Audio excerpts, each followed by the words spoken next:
to address this press conference. My name is Devolution. I am the Director of the Information and Public Relations Department.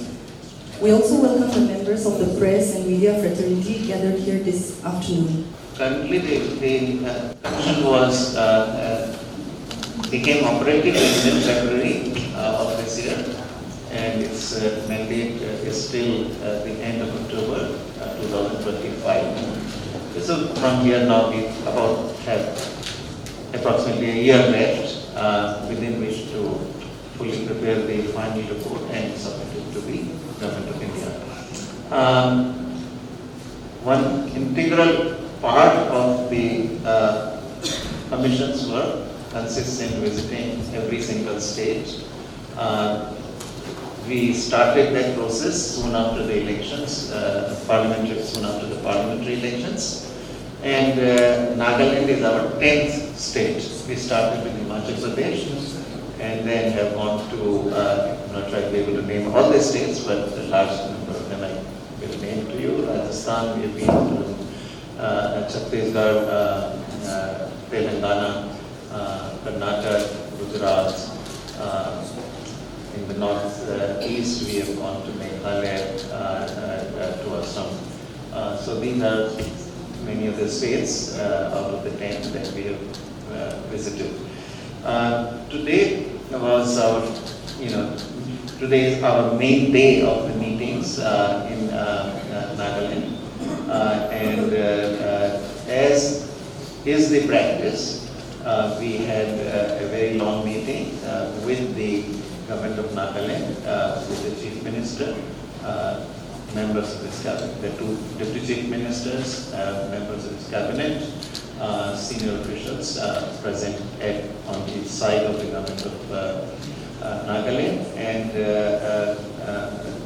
on the Commission side, the members and myself, and our senior staff present.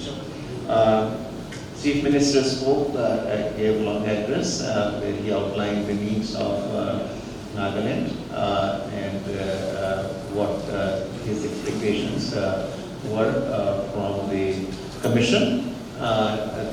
After he was also preceded by the Chief Secretary, who gave a few remarks on the progress that Nagaland had made in brief. And after the Chief Secretary and the Chief Minister had spoken, I spoke, where I gave my thoughts, my initial thoughts. And then we had a very long presentation by the ACS, the Additional Chief Secretary, Finance, again as per the practice. And that presentation is the really major part of the meeting. And this long presentation was about how the economy of Nagaland has evolved and how it is performing. But a large part of the presentation is about the finances of Nagaland, and then it also outlines what the Government of Nagaland expects from the Commission. Now, the job of the Commission, the biggest part of the job of the Commission is to make recommendations on the division of the what is called the divisible pool, first between the center and this 28 states. This is called the vertical devolution. And then also we advise on how the share that goes to the states ought to be divided among the 28 states. And that's called the horizontal devolution. That is the major task of the Commission. But in addition, then the Commission also makes recommendations on the grants to be given to the local bodies. These grants come from the Consolidated Fund of India, meaning from the budget of the Government of India. And it also gives recommendations on the disaster relief grants that these also come from the Government of India. So these are the main. Then there are provisions for possibly state-specific and sector-specific grants. which may be about education sector or health sector. These are very much in the spirit of some of the centrally sponsored schemes that take place as well. Areas that are covered sometimes, covered quite well also by the centrally sponsored schemes. So that is the context of the meeting, and this is in that context that the government of Nagaland also gave its recommendations,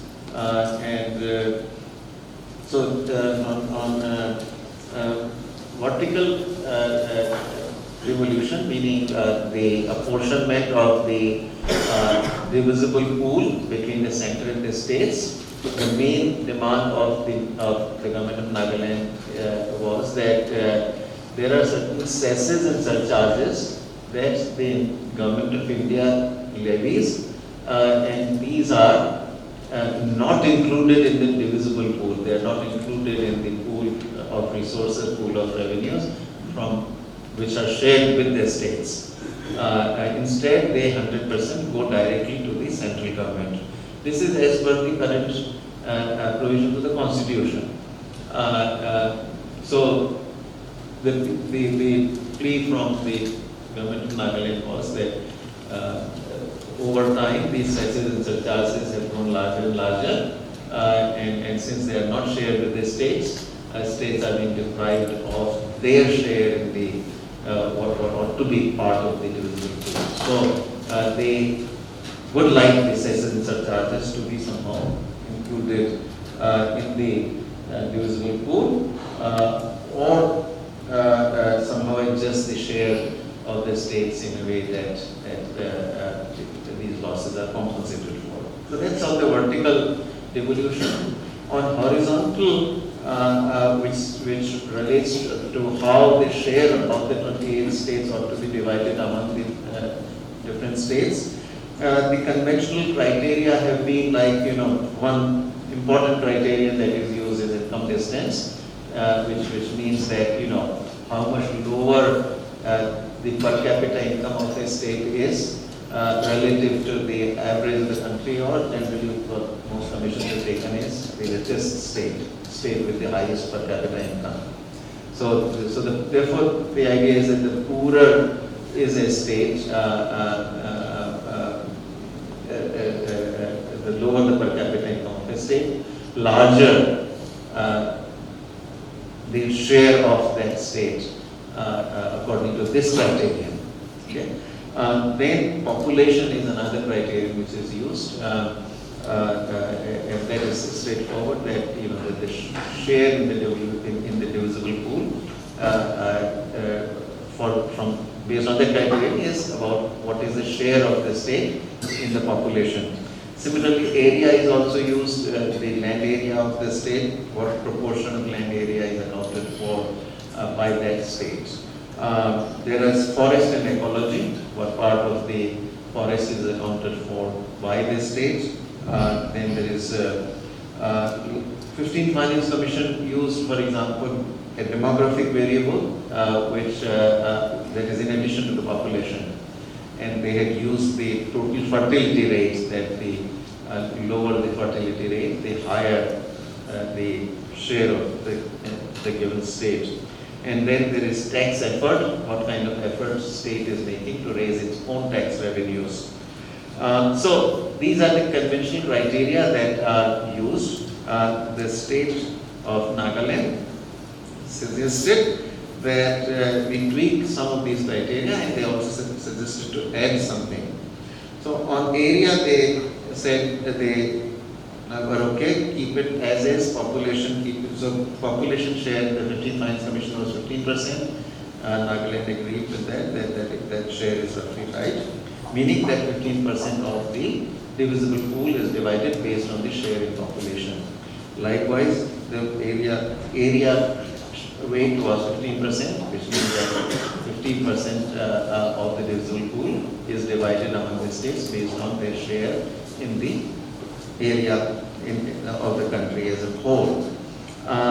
Then on forest and ecology, Government of Nagaland suggested that share, which was 10%, under the 15th Finance Commission be raised to 15%.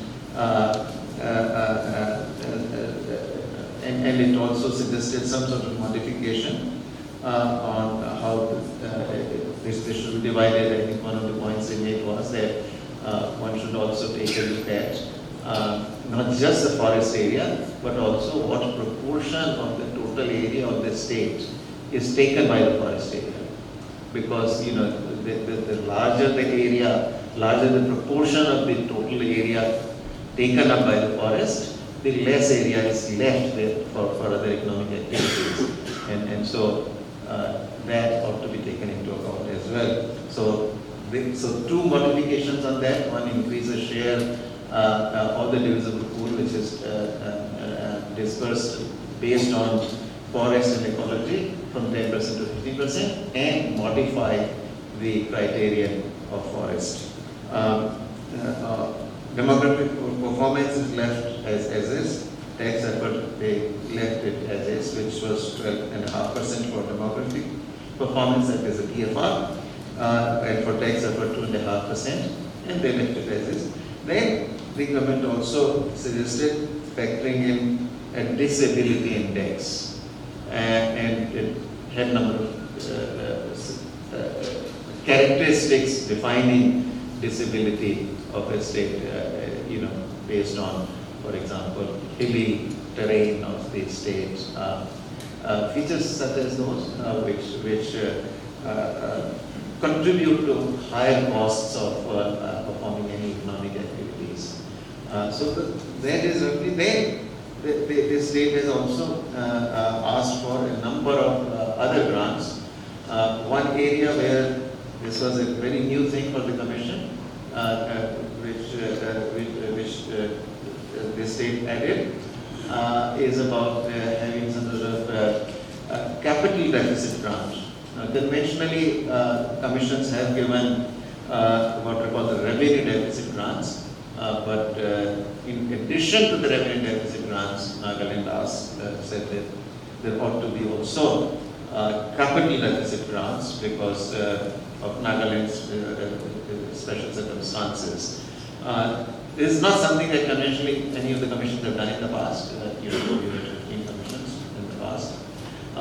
This came largely from the sense that when the Planning Commission existed, the Planning Commission used to give some grants for capital projects, and now that the Planning Commission was not giving those grants, these grants ought to continue to come from somewhere, and so that is the motivation for these demands. And then there were several project-specific grants, a number of them they listed, which is another long list of projects. So there is something for airport, for example.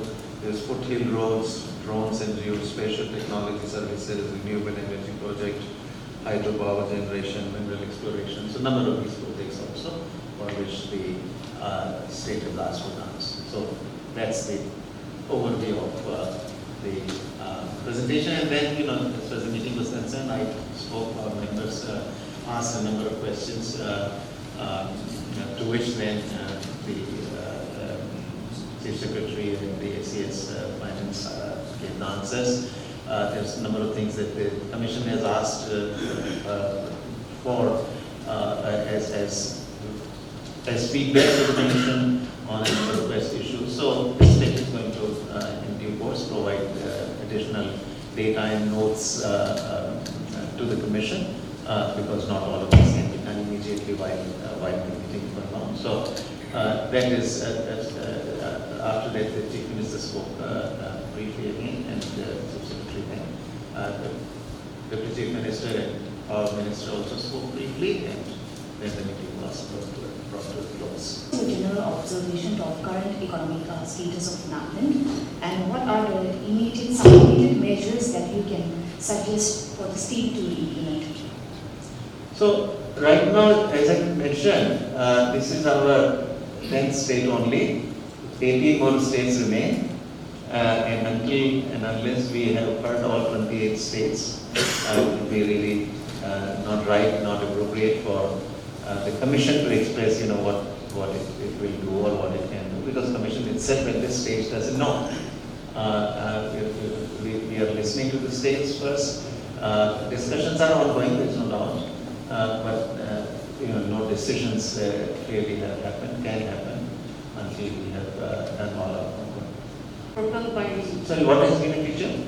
deficit budget has always been a feature of Nagaland, propelled by committed expenditures. So in this regard, could the Finance Commission suggest some fiscal reforms or offer financial support to help Nagaland manage its expenditures effectively while freeing up resources for development? So I did actually in response after the presentation, I did express concern about the large fiscal deficit as well as debt. See, both the